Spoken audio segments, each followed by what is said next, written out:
2026-এ লটারির টিকিট কাটার সময় 2026-এ লটারির টিকিট কাটার সময় কোন রাশি কোন বারে টিকিট কাটবেন এবং কোন কালার তার পক্ষে শুভ, আসুন আজকে একটু জেনে নিন। আপনারা যদি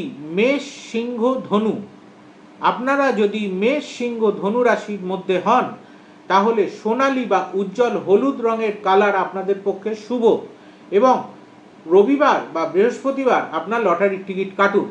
আপনি যদি বৃষ কন্যা এবং মকর রাশির মধ্যে হন, তাহলে আসমানি নীল রং বা সাদা রঙের পোশাক বা রুমাল ব্যবহার করুন এবং শুক্রবার বা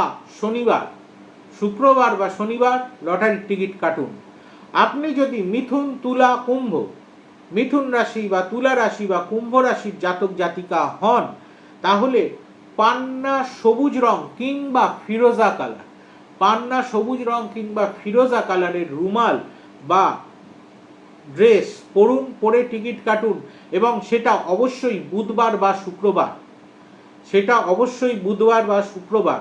এবং যারা কর্কট, বৃশ্চিক, মীন, যারা কর্কট রাশি, যারা বৃশ্চিক রাশি, যারা মীন রাশি, তারা হালকা গোলাপি বা একদম মিল্ক হোয়াইট, দুধ সাদা যে কালার, হালকা গোলাপি বা মিল্ক হোয়াইট যে কালার, সেই কালারের পোশাক পরুন বা রুমাল নিন এবং সোমবার বা মঙ্গলবার লটারির টিকিট কাটুন।